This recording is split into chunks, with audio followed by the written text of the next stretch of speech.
of a male with a self-inflicted gunshot wound. Callers advised of negative signs of life. The male possibly committed suicide, still has the pistol in his hand. Every year, nearly 45,000 people in America die by suicide. That's over double the number of homicides. In the last 20 years, suicide rates in most Western countries have fallen, but in the US, they've gone up by nearly a third. And there's one particular group of Americans causing the spike in numbers: white, middle-aged men. I was gonna kill myself. I just said, dude, you're just a flunky in the machine and it's time to get the hell out. The largely white state of Montana has the highest suicide rate in America, at double the national average. Get busy! I want to try and understand just why so many middle-aged white men are taking their own lives and what the impact of that is here. There was another gun there, and I thought, can I catch up? How fast does a soul travel? Can I please catch up and be with him?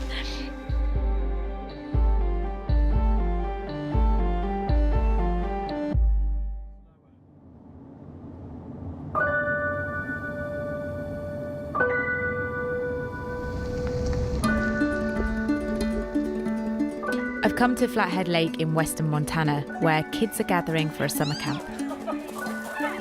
But they're not here just for a holiday. This is a camp for grieving children. Nice to meet you, finally. Oh, how are you doing? Tina Barrett is the director of the Tamarack Grief Resource Centre, which runs the 4-day event. Kids come to this camp honoring different types of losses. The most common type of loss is suicide at our camp. The most common? Yes. So what are the numbers, X? How many people are coming to the camp We'll have this year? 50 campers here, Okay. and 18 are grieving a death of a family member by suicide.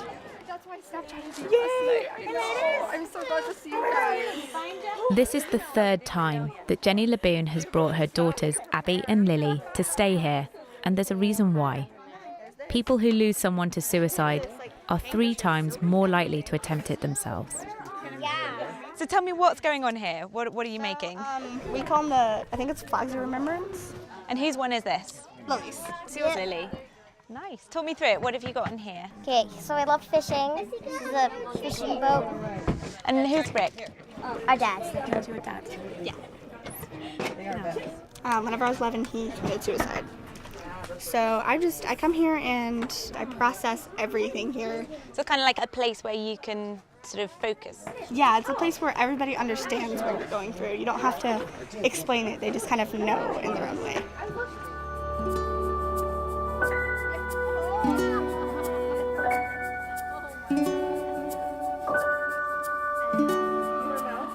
A lot of them that say dad. What do you say to the girls when you're saying goodbye? Be strong the way I know that you are. I love you. I'm here. Connect with everyone and heal. White middle-aged men have the fastest growing suicide rate in the US. I want to get behind the statistics and find out more about one of these men, one of these dads. After Rick's death in Texas in 2014, Jenny came to Montana to build a new life. She remarried, and now there's a little baby brother for Lily and Abby. This is a really beautiful picture, isn't it? They look quite a lot younger. Yes, they look different. What was he like when you met him? Well, he was teaching in the same high school that I was teaching. And I was like, ooh, who's that? You know? Who's that chap? Right. And we started having coffee and writing letters to one another. So we fell in love with letters. And to me, I think part of the reason I was so attracted to him because he was this really strong, powerful man, you know? But he was always a little emotionally standoffish. Before they met, Rick had been in the army. All right. He joined straight out of high school and within months was deployed to a frontline hospital during the First Gulf War. He returned to build a life which looked happy and successful. But under the surface, Rick was struggling. I came home and I noticed he was off. I reassured him, I held him, and I'm so glad I did. The next morning, he dropped Lily off at school, and later Lily would tell me that he looked at her with really sad eyes and then walked away from her. So that's hard. He went back to the house. He called the sheriff and said, this is what I'm about to do, and walked out the door, took the gun with him, and took his own life. He sent me a text, said, I love you so very much. And I know by the time of death that he sent me that text is the very last thing that he did. So I went to the house and I ran into the closet and I saw the safe open where the guns were, and I couldn't believe it. And I thought there was another gun there, and I thought, can I catch up? How fast does a soul travel?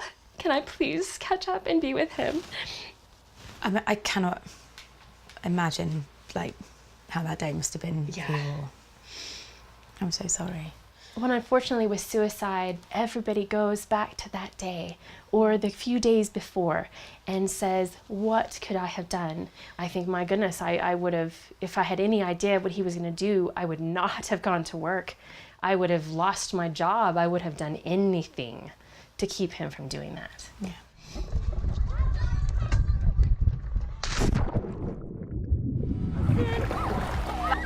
Back at the grief camp, the girls are able to relax and have some fun. You're a bit of a braid master. It really depends, not on myself. Ew. What does the camp mean to you? It's just kind of like a place to come to express yourself, be yourself, and accept yourself. Part of learning to deal with grief involves the girls thinking about their dad and how they want to remember him. What was he like as a dad? He was the best dad, to answer your question. Yeah? Yeah. I'll try to catch you. He was stern, but he was still fun and kind and just it's like a best friend. To me, at least. When you found out that your dad had taken his life, can you remember? Yeah. You can go first. I just said okay. I just kind of walked out. You walked out? Yep. I had a different reaction. For me, it just kind of felt like I was being stabbed repeatedly in my stomach and my heart. It's a pain that you really just can't describe, that you don't feel twice. I'm still mad at him. My grandma's up there. He's gonna whip his booty. Oh my gosh, yeah. Wherever they are. He's in for it from my grandma. Why are you mad at him? Because he left. All right, you'll have a good time. Yeah, he left with a lot of promises broken. What were those promises? That he'd never leave. That's the biggest one. And just little things like threatening my first boyfriend or walking me down the aisle or taking me to my first school dance.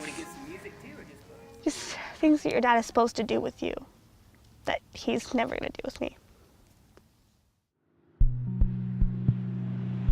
In the last 20 years, suicide rates for white middle-aged men have skyrocketed, whilst those for Black and Asian Americans haven't changed much.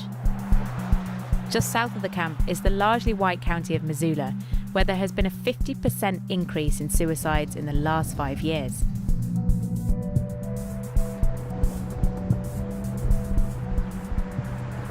We are moving on to our tumbling. I came to Missoula's biggest event, the county fair, to try to understand the pressures that men are facing here.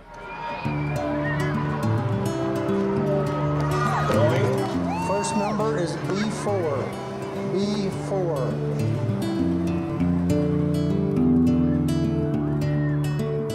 Do you think it's getting harder for men? It's getting harder to make the money, to provide for your family. What does it mean as a man if you're not able to provide for that family? It just feels like I failed. I failed my wife, I failed my kid. Give these guys a big round of applause. Do guys talk to each other about their problems? No.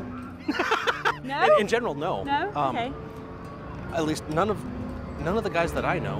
I love animals. I met up with Mayor John Engen, who was born and raised in the county. Today, Missoula, Montana is much different from it was when I was born in 1964.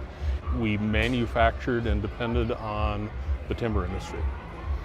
That industry was largely a man's world.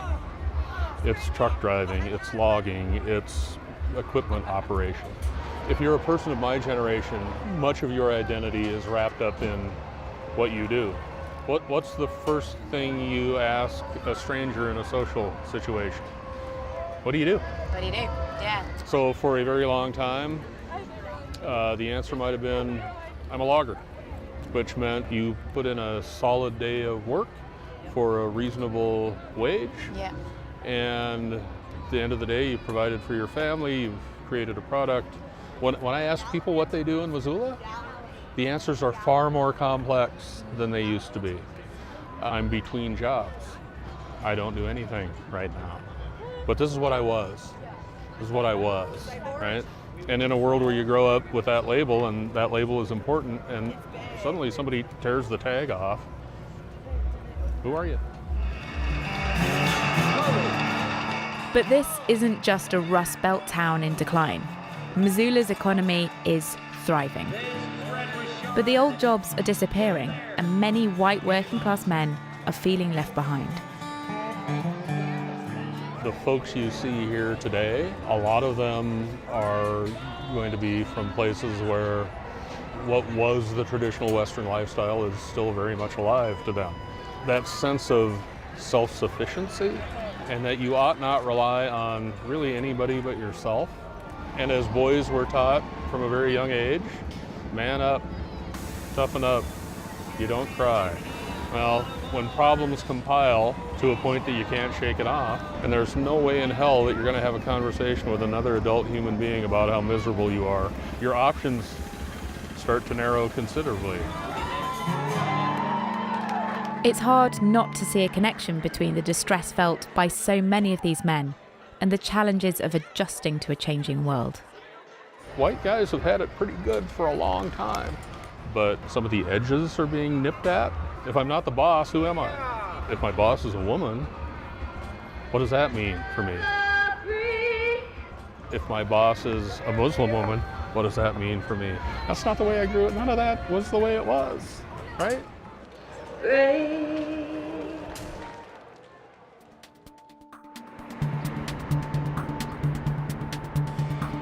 The Missoula police are on the front line of this crisis, and the number of mental health and suicidal call-outs has doubled in 3 years. Christine Cameron is a patrol officer with the force. Within seconds of being in the patrol car, a suicide-related call comes through. This is a request for a welfare check. Caller lives with a male at this address. Has a history of depression and has written suicidal notes in the past. No recent threats. Hi, copy. Thank you. It draws a lot of our resources. We're responding to this right now, 2 officers. You know, there could be crimes going on that we're not able to respond to because we're handling these types of calls. Okay, so we're pulling into the complex now. 396, 341 units or 97 in the area. How's it going, bud? You don't need any assistance or anything from us. No thoughts about harming yourself or anything like that. No. If you need anything from us, anytime, 911, okay? Is he okay? He is. Yeah, we made contact with him. Okay. He works a graveyard shift, so he was just sleeping. Okay. So this is the 3rd suicide-related call today for the force? I believe so, yes. Yeah. Yep. One was a person that was at a residence kind of in their front yard, holding a handgun to their head. Oh my gosh, in their front yard? Yeah, so another individual went into one of the local sporting goods stores and was attempting to take a firearm in order to try to harm himself. And that's the thing that gets mentioned again and again: guns. They are the most common method of suicide for American men, And there are a lot of them in Montana. The men here are killing themselves with firearms at a rate far higher than the national average. 352396. In Missoula, people in suicidal crisis are brought to St. Patrick's Hospital, which is coming under increasing pressure. Hey, it's Brooks. Brooks Bear is a mental health professional here. You're such a busy man. You know, that's just the way this job goes. It's just a lot of chaos. So you work a straight through 48-hour shift? Yeah, I'm covering the emergency department for a 48-hour stretch. And how many people would you see in your shift? 20 is probably average. So if I see 20 people in 48 hours, 12, 13, or 14-ish are going to be suicidal. And what are you seeing? Is it getting worse? Oh, it's getting, I think, much worse. Just in the time I've been working in this hospital, I think our numbers are coming up 20 or 30% per year. Wow. Yeah, I mean, noticeable. But despite the growing need, this year Montana has seen huge cuts to its mental health budget. I think the mental health cuts are having a pretty big impact. If there were stronger outpatient services, probably 30% of what I'm seeing lately I wouldn't see because they have nowhere else to turn. Yeah. This place is going to get busy. It's going to go wild for hours. I won't be too long. Across America, many men turn to substances to try to cope with their distress. In Montana, those who go on to end their life are twice as likely as other Americans to have alcohol in their system. A few hours later, I caught up with Brooks to talk more about this. We do love alcohol here. You throw alcohol at any suicidal individual and you've exponentially increased the risk. Literally loneliness and alcohol. Honestly, I just talk to so many men who just talk about this crushing loneliness. Loneliness literally hurts. The brain reads loneliness like physical pain. All they know is to them this pain is unbearable. And along with alcohol and loneliness, there's another factor. Montana has the fastest growing income inequality in the country, and it's in the poorest communities that more and more people are taking their lives. The more disparity between the haves and the have-nots, the higher the suicide rate. If you're rubbing shoulders, like in Montana you do, if you're rubbing shoulders with the wealthy and you are not wealthy, it makes us white middle-aged males feel inadequate and we're a burden on people and we're not producing, and the more highlighted it is that I'm a have-not, the more I want to end my life. Since arriving in Montana, I've wanted to talk to one of these white middle-aged men who have tried to take their own lives. But there's a lot of stigma around suicide, and it's hard to get anyone to talk. Then right at the end of my visit, I get a call. As soon as I left work, I was going to kill myself. I just said, dude, you've got nothing to show for all your efforts. You're just a flunky in the machine, and it's time to get the hell out. Go. Russell is 63 and has lived in his family home for the last 40 years. He's suffered with depression for decades. A few years ago, he was determined to take his own life. I just ran in here and I took the shotgun out, and then I looked at the dog and said, what am I going to do with the dog? And then I started putting another shell in the shotgun because I thought I'd have to shoot her too. And she gave me this look that just said, what's going on? And I just said, I can't do this. I can't do this. What was going on in your life, Russell, that made you feel like you wanted to take your life? I mean, at the time I was alone. Alone? Yeah, it was just me living here and one dog. And loneliness can be kind of a terrible taskmaster. This is a tough country to live in. I mean, if you're not a competitive person, and I'm not, it's not easy. The Americans like a winner. They don't like people who aren't winners.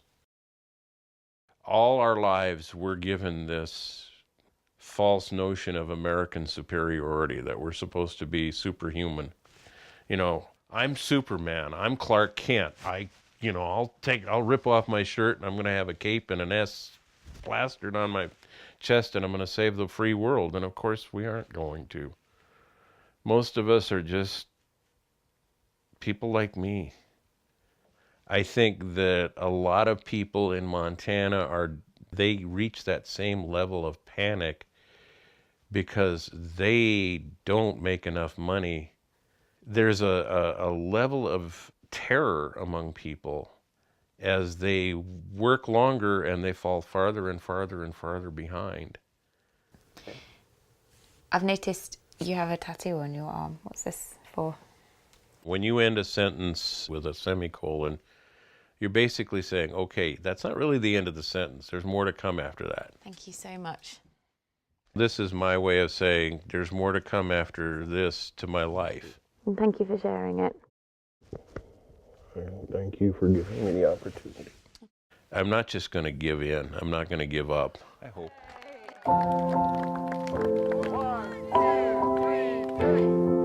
Back at the grief camp at Flathead Lake, things are drawing to a close. There is no single reason for the growing suicide crisis amongst white middle-aged men in America. But what's clear from my time here in Montana is that people aren't talking enough. And that's one thing that this camp is trying to change. It's okay to seek help.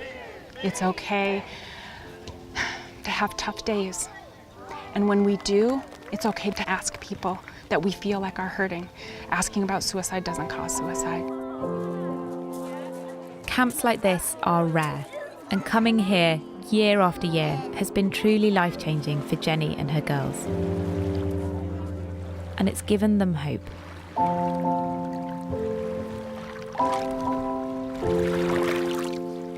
The three of us were sitting there with our feet in the water, and I looked at my two girls and I realized that life was going to be okay, that it could be good again, that we could have moments like this where we're at this incredible lake and we actually can have a lot of fun making a lot of new memories together.